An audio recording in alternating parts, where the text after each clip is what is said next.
하나님과 동행할 넘치는 우리 오신 여러분들을 주님의 이름으로 환영하고 축복합니다. 오늘 수요 예배인데요. 우리가 수요 예배 중에 당분간은 무엇에 대해서 한번 살펴보겠습니다. 기도입니다. 기도. 그래서 지난주에 이렇게 기도하라라고 하면서 기도를 어떻게 할 것인가, 기도의 방법에 대해서 설명을 드렸습니다. 5가지였는데 혹시 기억이 나시나요? 첫 번째 뭐였죠? 하나님, 그 다음에 감사합니다. 그 다음에 용서해 주세요. 그 다음에 주세요. 마지막으로 예수님 이름으로 기도합니다. 아멘. 이 5가지였습니다.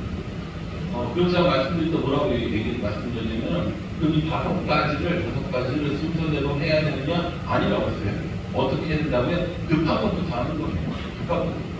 내가 지금 하나님 찬양하고 마음이 가득하면 하나님 찬양하면 되는 거고, 또 뭐 누군가를 위해서 기도할 일이 있으면 그것부터 하면 되는 거고, 내가 필요가 있으면 그 필요를 구하는 기도를 먼저 하면 되는 겁니다. 그런데 맨날 그런 식으로 할 수 없기 때문에 기도를 평상시에 계속하고 꾸준히 할 때 하는 기도의 방법, 이렇게 5가지를 말씀드리는 겁니다. 하나님 감사합니다. 용서해 주세요. 예수님의 이름으로 기도합니다. 아멘. 이렇게 기도합니다. 여러분 기도하실 때 이걸 좀 염두에 두시면서 하시는 게 좋습니다. 여러분 수영 잘 하세요? 수영 잘 하세요? 저는 수영을 아주 특별한 곳에서만 할 수 있습니다. 수영장에서는 수영을 못합니다. 수영장에서 수영을 하면 점점 몸이 가라앉아요. 계속 가라앉지 않습니다. 근데 바닷가에서 수영을 하면 막 돌아다닐 수 있어요. 바닷가에서 수영 돌아다닐 수 있어요. 왜 그런지 저도 잘 모르겠어요. 그런데 수영장에서 수영을 하면 앞으로 가지도 못하고 옆으로 가면서 점점 가라앉아서 나중에는 바다를 기르는 이런 일들이 있어요. 그런데 바닷가에 가서 수영을 하면 나름대로 뭐 바닷물도 크게 먹지 않고 여기서 왔다 갔다 할 수 있는 그렇게 할 수 있습니다. 근데 힘은 들어요. 체력이 떨어져서 힘이 드는데 그 수영을 할 수 있다는 거예요. 왜 그럴까? 수영을 바닷가에서 배웠어요. 수영을 수영장에서 못 배우고 바닷가에서 배웠습니다. 그냥 동네 바닷가, 저희가 바닷가 살았으니까 동네 바닷가에서 그냥 막 물장구 치면서 배우고 이러니까 이렇게 해서 이런 건 안 돼요. 그냥 어떻게든 살기 위해서 막 물을 치다 보면 막 가고 있고 이런 것들을 배운 거죠. 여기 기도도 똑같습니다. 기도도 훈련이 필요하고 기도도 연습이 필요합니다. 의도적으로 기도 제목을 가지고 차례 기도하면 기도 시간을 점점 늘릴 수 있어요. 기도를 오랫동안 하는 게 좋은 거냐? 기도 시간이 긴 것만 좋은 거라고 얘기하는 건 아니지만 짧게 하는 것보다 길게 기도를 하면 더 깊은 교제를 할 수 있는 건 맞습니다. 그러니 그냥 막 하는 기도, 생각나는 대로 하는 기도, 급한 대로 하는 기도 필요하지만 하나님과의 일상적인 기도를 더 늘리려고 한다면 이런 5가지 저런 순서를 가지고 연습을 하는 건 굉장히 중요한 일입니다. 처음에 우리가 기도할 때 얘기하셨잖아요. 나는 1시간 한 것 같은데 늦다 보면 5분이에요. 근데 한참 훈련하다 보면 나는 5분 한 것 같은데 늦다 보면 2시간이에요. 이런 일들이 생긴다. 그러니까 기도 시간이 많은 것만 좋은 거냐? 라고 따지기에는 우리가 너무 기도를 안 해요. 그냥 그런 거 따지지 말고 일단은 훈련하고 연습하는 것이 중요하다는 거예요. 오늘은 무엇을 한번 살펴보고자 하냐면 기도의 내용에 대해서 한번 살펴보고자 합니다. 근데 이게 무슨 교과서에 나오는 거나 무슨 책에 나오는 게 아니라 제가 만들어낸 거기 때문에 다른 사람들이 보면 이상하네 이렇게 할 수 있지만 전 나름대로 되게 확신을 가지고 있어요. 이런 방법을 통해서 그렇기 때문에 여러분들에게 알려드리고 함께 훈련하고 연습하고자 합니다. 오늘 설교 제목이 뭔가요? 말씀이 녹아있는 기도. 사실은 이걸로 다 설교는 끝나는 거예요. 내용은 끝나는 거예요. 이 한 주 다 요약돼 있어요. 말씀이 녹아있는 기도. 제가 전에 지방에 있는 그 도시에서 사역을 할 때 일이었어요. 관광지였거든요. 그래서 거기는 서울에 있는 목사님들이 한 번씩 친구 목사님을 만나러 혹은 집회 때문에 오면 가족들이 와가지고 하루 정도 휴양을 하거나 이렇게 관광하는 경우들이 있습니다. 제가 섬기고 있던 담임목사님이 다리 넓으신 분이었어요.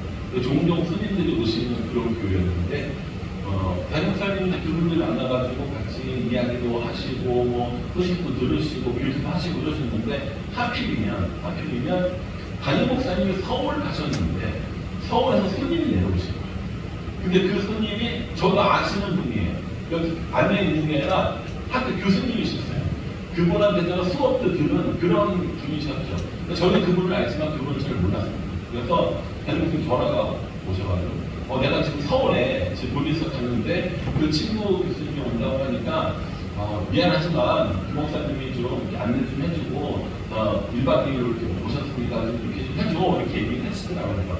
네 알겠습니다. 이렇게 얘기해서 그분들 모시고 거기 뭐 통영하는 것 같은데 그 지방이 뭐 도시를 이렇게 막 다니면서 뭐 맛있는 데도 가고 뭐 그 따님이랑 같이 오셨는데 따님 이제 장성한 청년 따님 그분 둘이서 뭐 사진도 찍어드리고 이렇게 뭐 가이드도 해드리고 거제도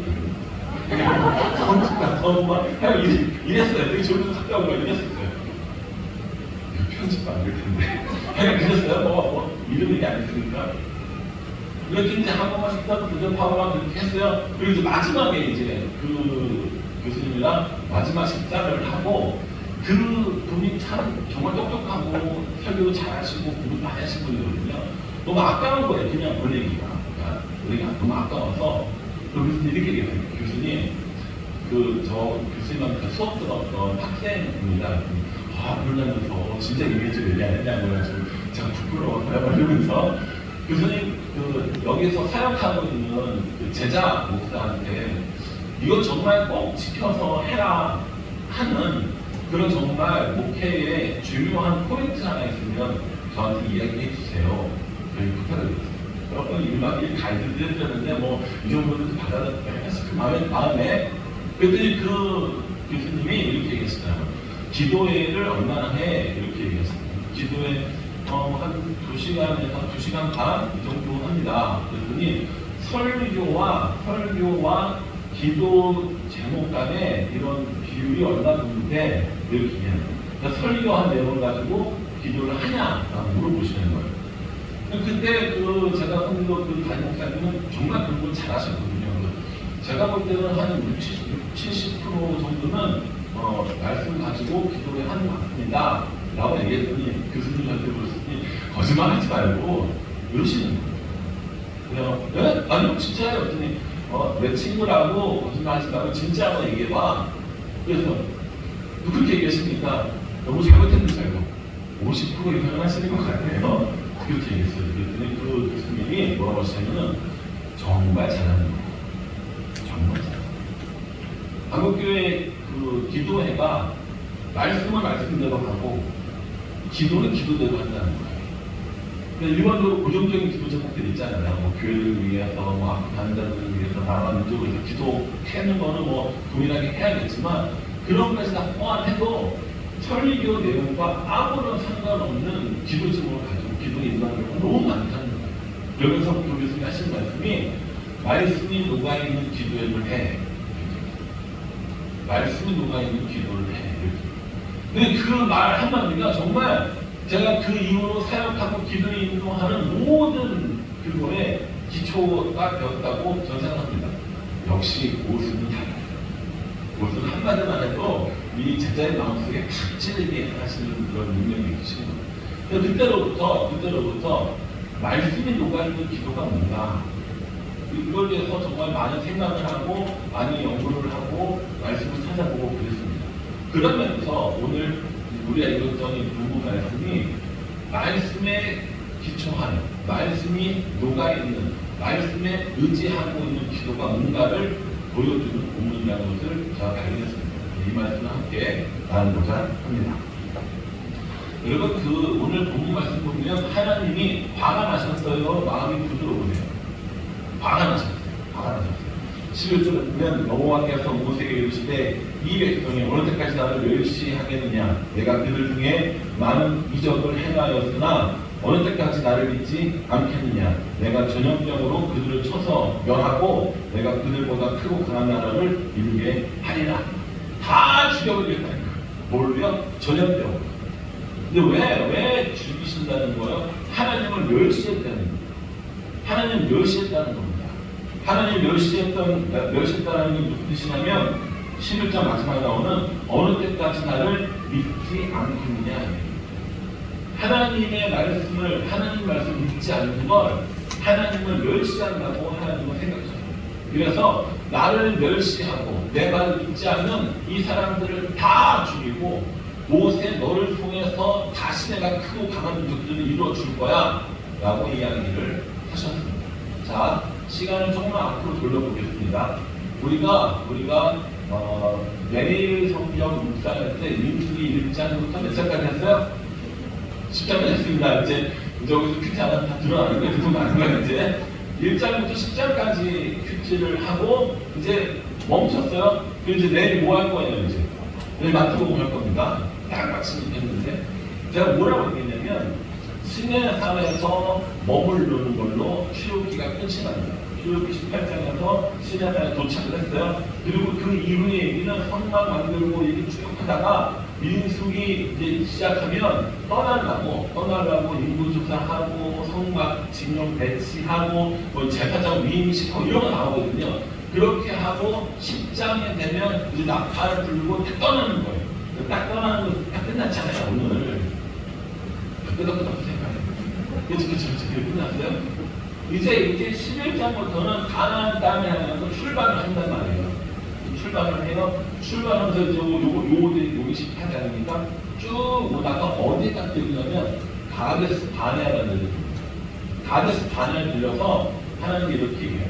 야, 지파에서 한 사람씩 뽑아가지고 저 가나안 땅에 정탐 보내라. 이게 여기 나와요. 여기 13장에 나와요. 가데스 바네아에서 저기 가나안 땅까지 며칠이면 가요. 금방 슝 가는 길이에요. 거기 가서 정탐 한번 해봐. 이렇게 얘기를 하는 거예요. 그래서 각 지파에서 한 명씩 뽑아가지고 그 가나안 땅을 정탐하러 보냈어요. 가니까 어때요? 너무 좋아요. 거기가요, 세계사 시간에 우리가 배웠는데 그 지역을 기록한 초생딸 지역이라고 배웁니다. 세계사 책에 나오는 거고요.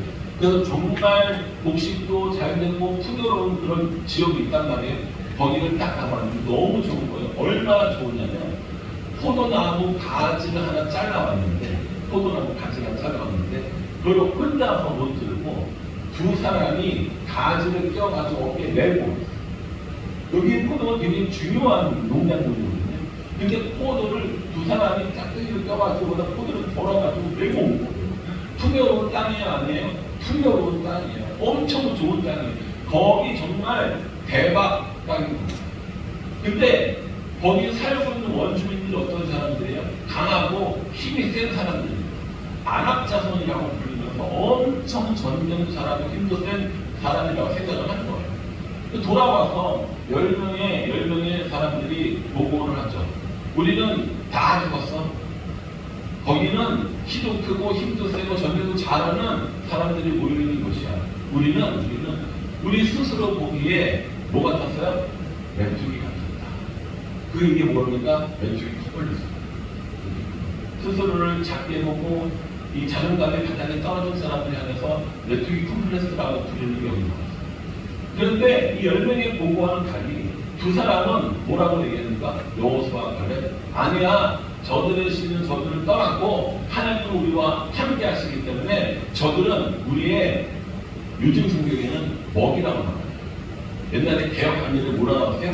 밥. 저들은 우리의 밥이야! 이렇게 얘기를 하는 겁니다. 그래서 하나님께서 이 여호수아와 갈렙을 제외한 나머지 사람들을 모두 다 멸하기로 작정한 본문이 바로 우리가 읽고 있는 거예요. 이 앞에 누가 나오면 갈렙이 나오는 거예요. 저들은 우리의 먹이야! 이렇게 나온다고요. 보세요. 9절 말씀 보세요. 9절, 13장 9절. 다만 여호와를 거역하지 말라. 또 그 땅 백성을 두려워하지 말라. 그들은 우리의 먹이라. 그들의 보호자는 그들을 떠났고 여호와는 우리와 함께 하시느니라. 그들을 두려워하지 말라. 라고 얘기했어요. 그러면 내가 혹시 믿음이 흔들릴지라도 유다 지파의 갈렙 아닙니까? 제일 힘센 지파에 제일 잘하는 유다 지파의 갈렙하고 여호수아가 이야기했으면 들을 만도 하는데 10절 보세요. 온 회중이 그들을 돌로 치려 하는데 그때 여호와의 영광이 회막에서 이스라엘 모든 자손에게 나타났습니다. 온 회중이 어떡합니까? 이 여호수아와 갈렙을 돌로 쳐 죽이려고 돌찾기 했어요. 야, 쟤는 다 죽이자. 모세와 쟤는 다 죽이고 어떡합니까? 우리 새로운 지도자를 뽑아서 애굽으로 돌아가자. 이 얘기를 한 거예요. 지금 14년. 그래서 이 여호수아와 갈렙을 죽이려고 돌을 든 상태입니다. 그때 하나님이 나타나셨어요. 어디에요? 성막 가운데. 그래서 우리가 오늘 읽어보면 16절에 모세에게 다 죽이고 새롭게 이제 시작하면 될 것 같아. 그렇게 하자라고 이야기하는 장면입니다. 되게 내용도 아시겠죠? 되게 극적이지 않습니까? 돌 들어서 막 치려고 하는데 하나님이 나타나셔가지고 모세에게 이야기했는데 모세야, 내일은 안 되겠어. 내일은 안 되겠으니까 다 처리하고 다시 너로부터 시작해서 새로운 강하고 큰 민족을 만들자 라고 얘기했어요. 자, 여러분 어떻게 하실 겁니까? 여러분 뭐라고 하실 거예요? 전 이렇게 얘기할 겁니다. 하나님, 전 찬성이요. 아니, 말을 질질도 들지도 않아. 무슨 틈만 나면 돌들어. 틈만 나면 징징거리고, 틈만 나면 싸우고, 틈만 나면 막 대적하고 이런 사람들인데 뭘 굳이 이 사람들을 데리고 하냐고요. 그래서 저 같으면 나 못하겠어요. 나는 이 사람들이랑 못하겠으니까 그냥 나는 정리합시다 라고 할 것 같은데 모세는 그러지 않고 하나님께 기도를 합니다. 13절이요. 모세가 여호와께 여짜오되 애굽인 중에서 주의 능력으로 이 백성을 인도하여 내셨거늘 그리하시면 그들이 듣고, 잘 보세요.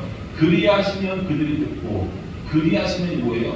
앞에 이야기한 것처럼 전형적으로 다 죽이면 그들이 듣고, 그들이 누구니까? 애굽 사람들이 듣고. 하나님이 만약에 지금 이 사람들을 애굽에서 다 죽이시면 이 이야기를 애굽 사람들이 듣고 뭐라고 얘기하냐면 14절 이 땅 거주민에게 전하리라. 야, 이거 기가 막히지 않습니까?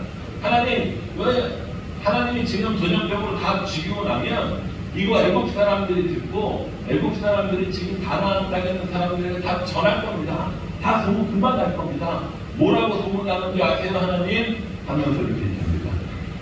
14절 주 여호와께서 이 백성 중에 계심을 그들도 들었으니 곧 주 여호와께서 배면하여 보이시며 주의 구름이 그들 위에 섰으며 주께서 낮에는 구름 기둥 가운데서 밤에는 불 기둥 가운데서 그들 앞에 행하시는 것입니다. 이제 주께서 이 백성을 하나같이 죽이시면 주의 명성을 듣는 여러 나라가 말하여 이르기를 여호와가 이 백성에게 주기로 맹세한 땅에 인도할 능력이 없었으므로 광야에서 죽였다 하리라. 이렇게.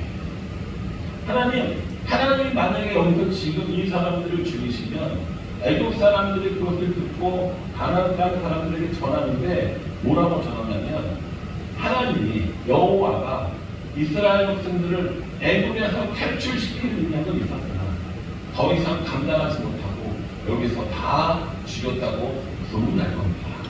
이렇게. 한편 몸을 발칙하기도 하고 한편 몸은 참 대단하다 생각이 들고 그러면서 우리가 이제 핵심적으로 봐야 되는 구절이 있다면 17절이었습니다. 17절 다 같이 한번 읽어볼까요? 시작.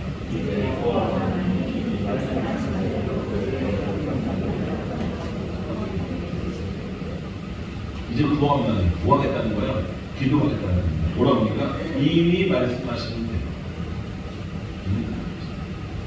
하나님 이미 말씀하셨잖아요. 하나님 말씀하셨잖아요.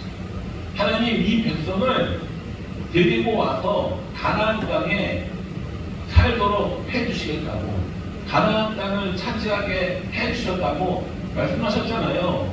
라고 이렇게 또요. 50절에 마지막 보면 이르시기를 이르시기를 뭐랍니까? 이건 다른 성경에, 다른 이야기에, 다른 성경, 다른 말씀에 이르시기를 18절 여호와는 노하기를 거부하시고 인자가 많아 죄악과 허물을 사하시나 형벌 받을 자는 결코 사하지 아니하시고 아버지의 죄악을 자식이 갚아 3세까지 이르게 하리라 하셨나이다. 이건 하나님께서 다른 환경, 다른 시간에, 다른 성경에 말씀하시는 거예요. 여호와는 노하기를 거부하시고 인자가 많고 죄악을 절대로 사하지 않고 아버지의 죄악을 자식이 갚아 3세까지 이르게 하리라 라고 하셨잖아요. 라고 하셨잖아요. 그럼 다시 기도하죠. 17절에 구하옵나니가 있고요. 19절에 구하옵나니가 있어요. 구하옵나니 주의 인자의 광대하심을 따라 이 백성의 죄악을 사하시되 애굽에서부터 지금까지 이 백성을 사하신 것같이 사하여 주옵소서. 하나님께서 말씀하셨고 또 다른 성경에 그렇게 하나님 이름으로 말씀하셨으니까 이제 이 약속을 지키셔서 우리의 죄를 용서해 주세요 라고 말씀합니다. 그렇게 했습니다. 놀라운 것은 20절에 하나님이 한 말씀도 안 하시고 여호와께서 이르시되 내가 내 말대로 사하노라. 오늘 나중에 이제 그 뒤에 보시면 또 그러나 하면서 또 몇 가지 말씀을 더 하시긴 하셔요.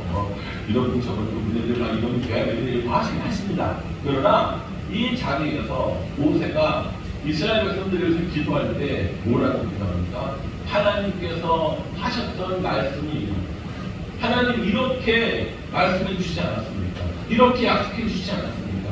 그러니 우리에게 그 말씀을 이루어 주시옵소서 라고 기도합니다. 저는 이 모세의 기도가 정말 중요한 순간에 이루어진 기도거든요. 가나안 땅을 주겠다는 약속을 사람들이 믿지 못했어요. 가서 갔는데 너무 좋은데 우리는 안 된다는 거예요. 결국 우리는 안 된다라고 하는 걸 하나님을 멸시하는 거라고 받았어요. 하나님 믿지 못하는 거라고 받았다고. 분명히 약속했거든요. 주겠다고 했거든요. 정복하리라 했거든요. 근데 안 된다는 거예요. 하나님이 못하실 거라고 얘기하는 거란 말이에요. 그걸 하나님이 멸시라고 받았고 믿지 못하는 받아서 다 죽이려고 하는 이 중차대하는 순간에, 이 중요한 순간에 모세가 꺼내드는 건 감정이 아닙니다. 하나님 이 백성을 용서해 주세요. 이야기. 금식했다고 해서 지금 안에 뭐 짧은 시간 금식 못했을 수도 있지만 금식을 한 것도 아니고 감정에 호소하는 것도 아니고 딱 팩트에 호소합니다. 딱 팩트. 하나님 이렇게 말씀해 주셨잖아요. 하나님 분명히 이스라엘 백성들을 인도해서 가나안 땅에 데려간다고 하셨잖아요. 그러니 하나님 그 약속을 이루어주세요. 하나님은 노하기를 거부하신 분이라고 하셨는데 지금 왜 노하십니까? 이 얘기인 거예요. 하나님은 악을 분명히 제하신다고 하셨는데 하나님 용서해 주시고 우리를 사랑한다고 하셨으니까 용서해 주세요. 이 얘기를 합니다. 여러분 우리 기도할 때요 어떤 기도를 합니까? 하나님 감사합니다. 용서해 주세요. 주세요. 이런 것들을 다 차례대로 해도 마찬가지고 안 해도 마찬가지지만 우리의 기도는 어떠한 사실에 기반하는 것보다 감정에 기도하는 것들이 훨씬 저도 기도하는 거 아니고요. 하나님 하늘을 벗어 막 눈을 뚝뚝 떨어지면서 혹은 뭐 하나님 부를 때 너무 기뻐서 이럴 때가 있지만 곰곰이 생각해보면 하나님께 기도하는 건 내 감정을 쏟아주는 시간이 아니에요. 내 감정을 다 풀어서 스트레스를 다 푸는 시간이 아니에요. 간혹 물론 이럴 때가 있어요. 여러분 기도하다가 막 눈물 콧물 다 흘리고 끝나고 돌아서면서 휴지로 뻥 풀고 나면 기분이 어때요? 안 풀어보셨어요? 그렇게 막 눈물 콧물을 쏟고 콧물 뻥 풀고 나면요 기분이 그렇게 상쾌할 수가 없어요.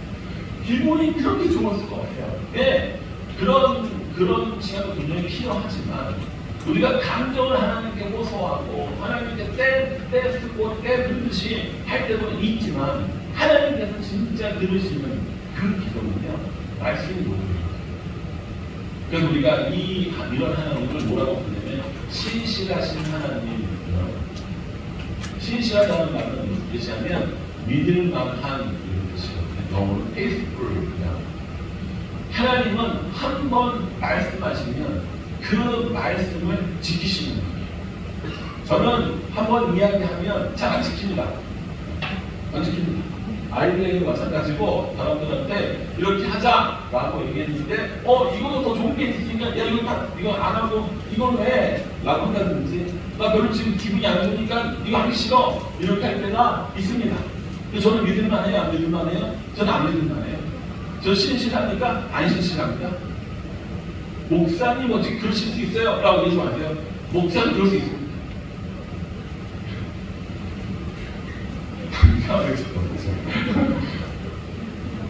정말 그래요. 그래요. 그런데 목사는 그런 것들이 있어도 누구는 안 보죠. 여러분 자녀들 키울 때 자녀들에게 자녀들 가르칠 원리와 원칙을 그대로 가지고 한 번도 안 틀리고 온전히 그 약속을 다 지키면서 하시는 분들 계시니까 없을걸요. 그런 사람이 어디 있어요. 그런데 하나님은 우리를 향해서 어떠한 말씀도 변함없이 어떠한 약속이라도 그것을 지키도록 우리에게 해주셨다는 거예요. 그 하나님 어떤 하나님이라고요? 신실한 하나님, 믿을만한 하나님. 그런데 우리는 그 하나님께 기도하면서 하나님이 주신 약속을 붙드는 것이 아니라 하나님께서 내게 주신 약속보다 내 마음, 내 감정 떼쓰듯이 억지 부리고 이렇게 더 많이 있다는 거죠.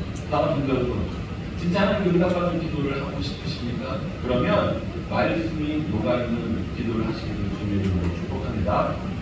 우리 예가 있어요. 예수님께서 사역을 처음 시작하실 때 방에 나가서 당신들을 금식하실 때 기도하고 있을 때 시험하는 자가 와서 예수님을 시험하시잖아요. 그때 예수님께서 번능으로 얘기하셨어요. 이야! 장풍이 나가지고 슉 나가고 영화에서 나오는 그렇게 얘기하지 않으셨어요? 어떻게 얘기십니까? 말씀을. 사단이 우리한테 얼마나 교묘하게 그렇게 시험하는 줄 아세요? 이게 마태복음 조금 이제 큐티할 부분이긴 한데 잠깐 말씀드리면 예수님이 세례요한에게 세례를 받으시니까 하늘에서 소리가 들렸어요. 뭐라고 들렸어요? 이는 내 사랑하는 자요, 내 기뻐하는 아들이다. 소리가 들렸어요. 그리고 광야로 나갔습니다. 광야 나가서 시험하는 자가 와서 이렇게 얘기해요. 네가 하나님의 아들이거든. 이 돌들을 떡으로 만들어봐. 여러분 이 시험에서 중요한 건 돌을 떡으로 만드는 게 아니에요. 방금 하나님이 이는 내 기뻐하는 자요, 내 사랑하는 아들이다 라고 얘기했거든요. 하나님이 그 말씀하셨어요. 근데 사단이 와서 이렇게 얘기합니다. 네가 정말 하나님의 아들이에요. 하나님의 말씀을 의심하게 하고 하나님의 말씀에 대한 부정을 시작합니다. 그때 예수님이 이렇게 얘기했어요. 나 하나님의 아들이야. 나 하나님의 아들이라고. 왜 내 말을 못 믿어줘? 라고 하시고 사람이 떡으로만 살 것이 아니고 뭐로 살아요? 하나님의 말씀으로 살 것이다 라고 하는 신명기의 말씀을 인용하시는 거예요. 이렇게 하셔야 되니까 두 번째, 세 번째는 어떤 말씀 인용하시는지 찾아보시는 거예요. 두 번째 시험도 세 번째 시험도 다 하나님의 말씀을 인용해서 그들이 살아나고 예수님이 살아나시고 예수님이 시험을 이기시는 장면이 나온다는 거예요. 그리고 뿐만 아니라 스테반 선교사 있잖아요. 스테반 집사였어요. 스테반이 돌을 맞아 죽었을 때 왜 맞아 죽었는지 알아요? 사람들이 그 설교를 들으니까 마음이 막 찔리는 거예요. 마음이 찔리는 거예요. 근데 그 스테반 설교의 내용이 뭔지 아십니까? 구약 성경 내용을 쫙 얘기하면 말씀을 쫙 풀어내잖아요. 그래서 어떻게 해요? 그 설교를 마음에 감당하지 못하고 돌로 쳐서 죽입니다. 그때 스테반이 뭐라고 기도합니까? 하나님, 저들이 하는 걸 잘 모릅니다. 저들이 저를 용서해 주세요. 라고 하면서 말씀하셨습니다. 그 누가 기도했던 거예요? 예수님이 하셨던 기도가 그 말씀이 아니잖아요. 라고 하시면 됩니다. 기록되지 않았지만 예수님이 하신 말씀이라면 누가 알았을까요? 스테반이 분명히 알았겠죠. 이것을 때만도 예수님 말씀을 인용해서 하나님께 기도합니다. 하나님, 예수님도 이렇게 기도를 공감하는 저도 그렇게 기도하겠습니다라는 의미를 가지고 있습니다. 바울이 설교를 하고 바울이 기도를 하고 하는 이 모든 여러 가지 과정 중에도 구약 성경을 인용하고 하나님의 성품을 인용하고 그런 것들이 수두룩하게 나옵니다. 그러면서 하는 이거예요. 결국은 하나님 이 기도를 제가 하는 이유는 하나님 말씀에 의지하여 하는 겁니다. 하나님 약속을 붙들고 기도하는 겁니다. 그러니 하나님께서 응답하여 주시옵소서. 사랑하는 여러분 기도할 때 하나님 이거 저 응답해 주세요 라고 하면서 제일 많이 인용하는 성경 구절이 뭡니까? 이거 뭡니까? 다 하나씩 읽으시잖아요. 하나만 있는 게 아니라 그러시구나. 기도할 때 여러분 하나님 이거 꼭 이거 이 말씀을 붙잡고 기도합니다라고 하는 거 있잖아요. 저는 빌립보서 4장 6절 10절 아무것도 없지만 제가 연락을 알아요. 저 연락 없죠. 굉장히 소심하고 또 이 염려도 많고 걱정도 많고 뭐 걱정이 있으면 잠도 못 자고 이런 사람이거든요.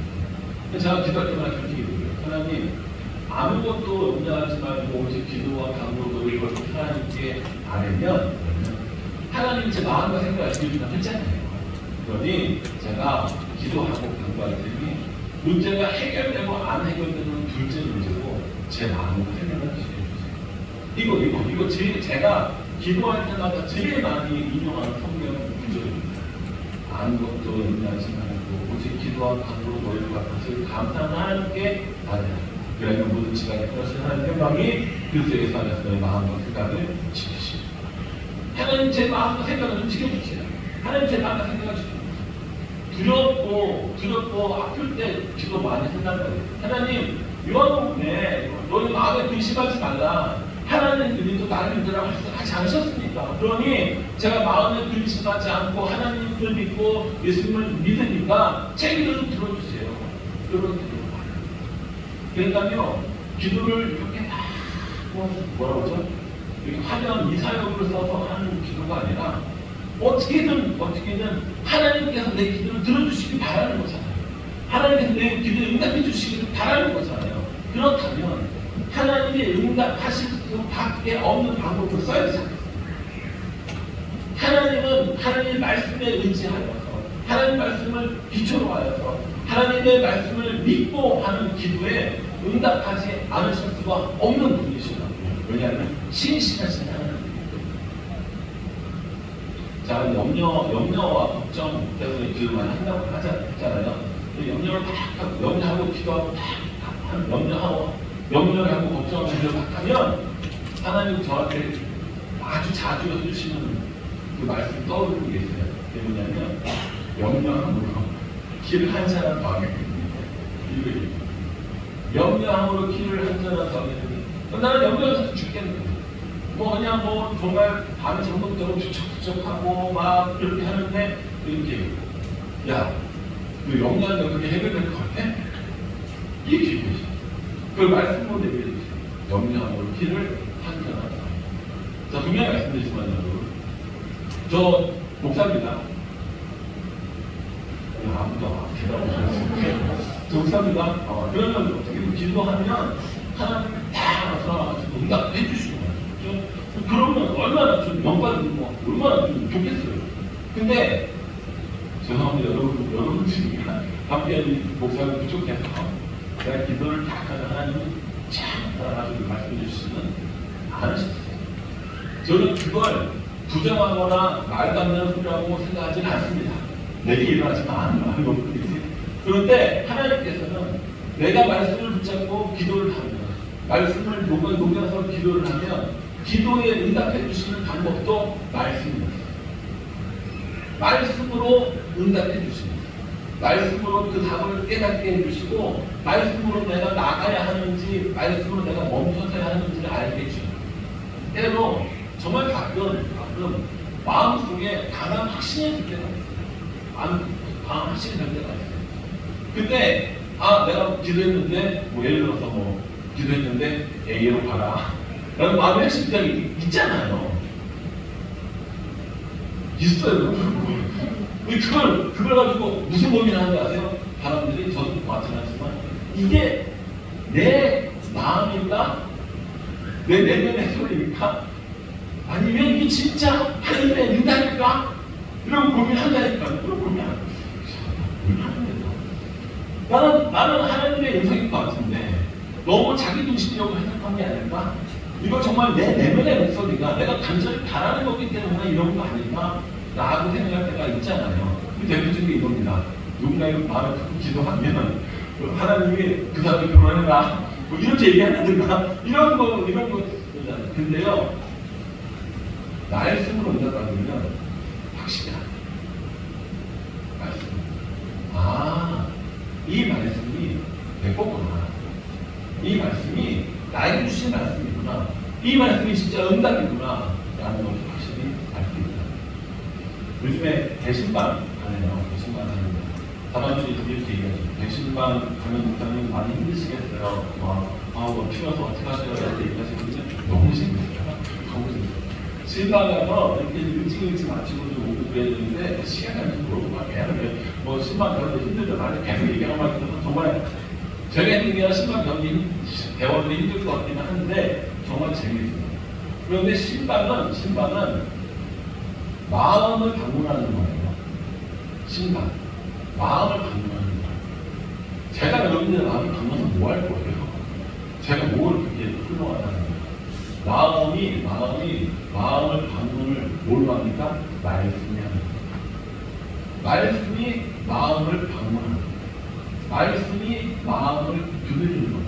그래서 신방을 가면 제가 기도하는 게 뭐냐면 하나님 이 가정에 꼭 필요한 말씀을 주세요 라고 생각을 하고 기도를 하고 갑니다. 그래서 우리 대신방 중에 항상 기도 제목이 성령 충만, 성령 충만. 그 가정에 제 필요한 말씀, 제가 아무리 좋은 얘기를 많이 해도 쓸데없어요. 그 가정에 필요한 말씀이 임하면 되는 거예요. 저는 전하는 사람이에요. 제가 그 말씀에 되게 능력 있게 전하는 거 그런 거 같죠? 아니에요. 아닙니다. 예를 들면 그렇진 않지만 일반적으로 그렇지 않지만 예를 들면 두 가정이 있어요. A와 B가 있는데 A와 B 똑같은 말씀을 전한다고 칩시다. 똑같은 말씀을 전한다고 칩시다. 그럼 어떤 사람은 응답받고 어떤 사람은 응답받습니다. 어떤 사람의 말씀이 이루어지고 어떤 사람의 말씀이 이루어지지 않습니다. 그 차이가 뭔지 아세요? 저는 그냥 스피커였거든요. 그 말씀이 떨어졌을 때 이 말씀이 내 겁니다 하고 붙잡고 기도하면 그 말씀이 이루어지는 거예요. 그런데 그 말씀이 그냥 한 귀로 들어왔다가 한 귀로 나가고 눈으로 들어왔다가 멀리 가버리면 그건 내 말씀이 아니라 여기 똑같은 원리로 축도가 있습니다. 축도가 있습니다. 제가 순두부 축도하잖아요. 주 예수 그리스도 은혜와 이렇게 축도를 했는데 밖에서 땅 하다가 축도 시간 딱 들어가서 축도 가서 와다닥 하는 사람이 있어요. 여러분 축도에는 아무 능력이 없습니다. 축도에 아무 능력이 없어요. 제가 손 들고 축도해서 여러분 못 받을 것 같으면 저는 아무것도 안 하고 손만 들고 있을 거예요. 진짜. 제가 손을 들어서 여러분들 축도를 하고 여러분들이 복을 받는다면 저는 아무것도 안 하고 손만 들고 있겠어요.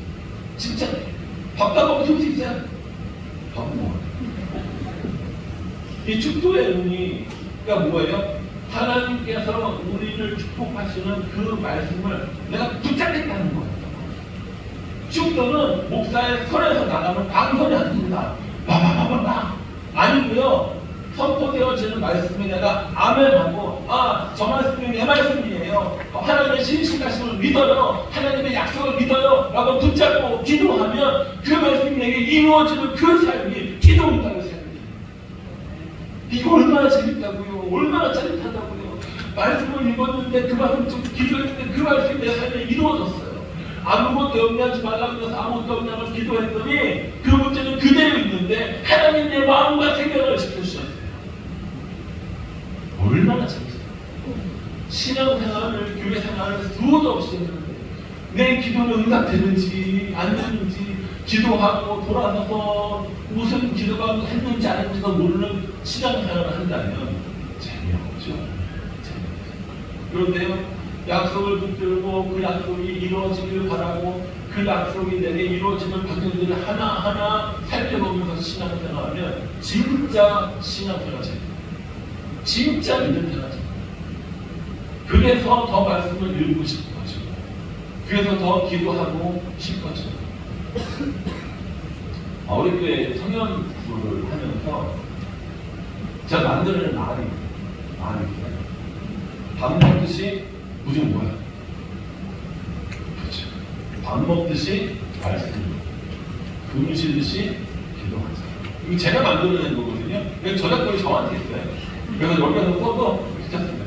여러분, 밥 먹듯이 말씀 읽고 금 쉬듯이 기도하면 그 밥 먹듯이 읽은 그 말씀이 내 기도를 통해서 하나님께 올라가고 그 말씀을 통해서 응답하는 일들이 일어납니다.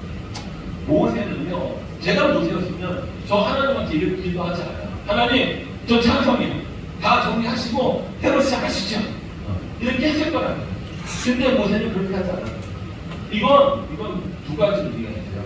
이스라엘 백성들을 살려주세요라는 말이 있지만 또 하나는 하나님 말씀이 이 땅에서 이루어지니까 우리가 공개하옵소서. 모세는 기가 막히죠. 하나님, 우리를 살려주세요. 우리를 살려주지만 하나님의 말씀이 이 땅에 떨어지는 게 너무 싫어요. 하나님 이 땅에 떨어져서 사람들에게 무시당하는 게 너무 싫어요. 나도 그렇게 모세가 고백을 합니다. 우리가 이렇게 기도하는 거. 하나님, 말씀에 이 말씀을 이렇게 기록하셨으니 저 이 말씀 붙들고 기도할 테니 하나님의 영광을 위하여 응답해 주시고 우리들의 피를 위해서 응답해 주시고 그래서 하나님이 살아계시니 우리를 통해 증거를 듣도록 해주십시오 라고 기도합니다. 사랑하는 성도 여러분, 말씀을 읽고 그 말씀이 내 마음속에 부딪히는 말씀이 있으면 그 붙잡고 기도합니다. 하나님, 이 말씀 내 거예요. 하나님, 이 말씀이 내 삶에 이루어지게 해주세요 라고 기도합니다.